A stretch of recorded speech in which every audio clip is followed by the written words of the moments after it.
Welcome to Tales of Kind Souls, the place where real-life inspired stories come alive to touch your heart, challenge your thoughts, and remind you that every action has consequences. If you enjoy stories that stir deep emotions and reveal hidden truths, then stay with us until the end. Let's begin. He came home earlier than usual that evening, and nothing could have prepared him for what he was about to walk into. Daniel had worked a long day, one of those days where the pressure at the office was suffocating. The spreadsheets, the endless calls, the back-to-back meetings, it had left him drained. Normally, he would leave work around 6, stop for groceries, and reach home by 7. But that day, something inside him told him to just get in his car, skip the shopping, and rush home. The drive was quiet, his mind wandering to his family. He thought about his little boy, Ethan, only 5 years old, full of laughter, always asking questions that made him smile even when he was exhausted. He thought about his wife, Claire, who had been distant lately, but he dismissed it as stress, or maybe just one of those phases in marriage. When he parked the car outside, the house looked peaceful, the curtains drawn, a light glowing faintly from Ethan's room. He felt comforted. That's my family, he thought. That's my safe place. Unlocking the door, Daniel stepped in quietly, not wanting to disturb them if Ethan was asleep. But then he heard it, a sharp, muffled sound, almost like a whimper.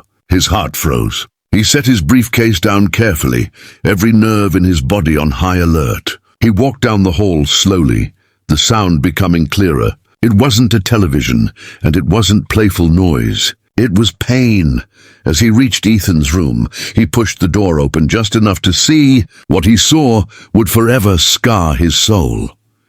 Claire stood over Ethan, her face twisted in anger, her hand raised as the boy cowered on the bed, clutching his blanket for protection. She hissed words Daniel couldn't fully make out, but he caught enough: accusations about being too noisy, about making her life harder, about never listening. And then, before Daniel could even process, she struck the child across the arm. Daniel's world collapsed in that instant. His stomach knotted, his hands shook, and he felt like screaming, but no sound came out at first. He had trusted this woman, the mother of his child, the person he believed would protect Ethan as fiercely as he did. And yet here she was, hurting the little boy they both had brought into the world. Claire! His voice finally erupted, loud and furious, shaking the walls of the room. She jumped, her hand freezing mid-air, her face draining of color as she turned toward him. Ethan's eyes widened with hope and fear, tears streaming down his small face. "Daniel, this isn't," Claire stammered, dropping her hand. But Daniel didn't want explanations. He rushed to Ethan, scooping him up into his arms. The boy clung to his father's neck, trembling. Daniel could feel every shiver of fear, every sob against his shoulder, and his heart shattered. "What were you doing?" he demanded, his voice low now, dangerously low. Staring straight into Claire's eyes, He wouldn't listen, she started. But Daniel cut her off. "You don't hurt him, ever, do you understand? He's a child, our child." His voice broke, a mix of rage and grief. Claire's lips trembled, but her eyes flickered with something cold, something that frightened Daniel more than anything. She didn't look remorseful. She looked defensive. "I'm with him all day, Daniel. You don't understand. He pushes, and sometimes I just can't take it," she cried out. Daniel hugged Ethan tighter. "Then you walk away. You call me. You do anything but this. He is 5 years old, Claire, 5. For a long moment, silence filled the room, broken only by Ethan's quiet sobs. Daniel's mind raced. What kind of damage had already been done? How many times had this happened when he wasn't around? That night, Daniel didn't sleep. He kept Ethan close to him, lying beside his son on the bed, whispering reassurances, stroking his hair, promising him that he was safe now. Ethan eventually drifted off, but Daniel stared at the ceiling, his chest heavy with anger and guilt. The woman he had married, the woman he thought he knew, had betrayed their family in the worst possible way. And the signs, had he missed them? Claire had been irritable, snappish, dismissive toward Ethan at times. He had brushed it off as stress. But now every memory replayed differently in his mind, darker, more sinister. Morning came, and Daniel made a decision. He would not let his son grow up in fear. Whatever it took, he would protect him. At breakfast, Claire tried to act normal, pouring coffee, making toast, as though nothing had happened. Daniel sat across from her, watching every movement, his jaw tight. Ethan sat beside him, unusually quiet, staring down at his cereal bowl. Finally, Daniel spoke. "We need to talk about last night." Claire's hand froze on her cup. "Daniel, please, No, listen to me." His voice was steady, firm. "You crossed a line that should never, ever be crossed. And now I need to know the truth. How long has this been happening?" Claire's face flushed, her eyes darting away.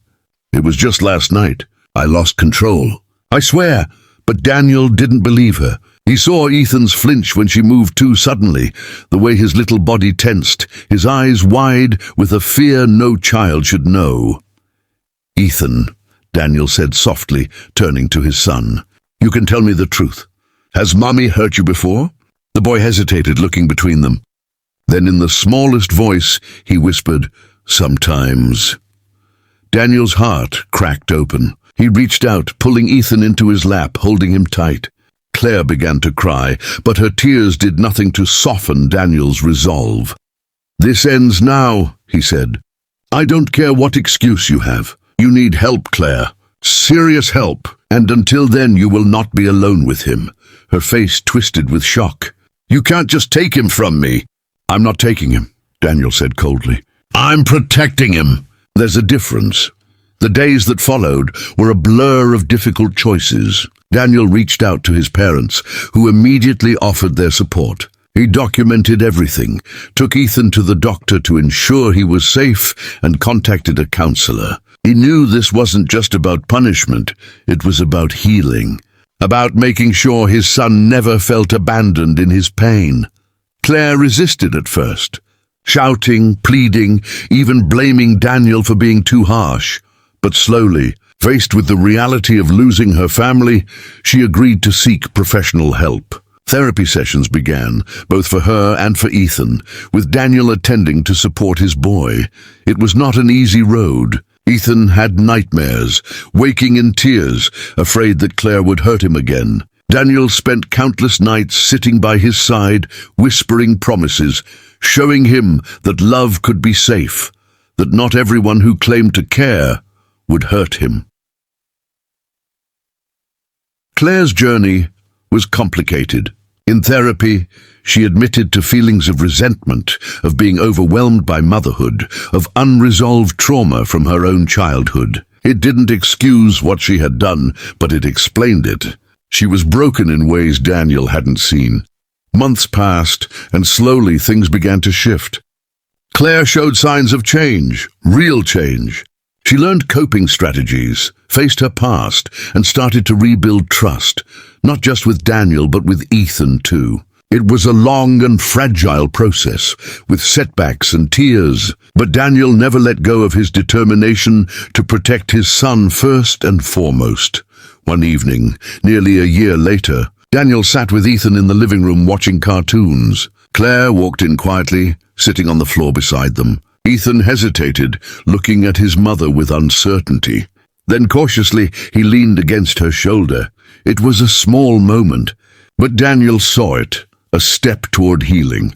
The scars of that night would never fully fade, but they didn't have to define their future. Daniel had learned that being a parent meant more than providing. It meant vigilance, courage, and above all, the willingness to fight for your child no matter the cost.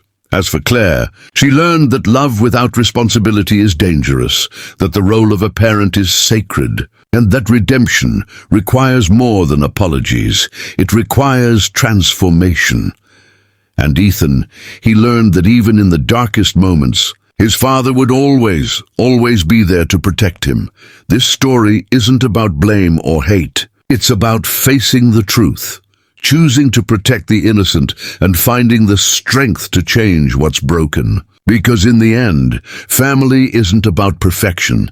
It's about love, responsibility, and the courage to do what's right, even when it's the hardest choice of all.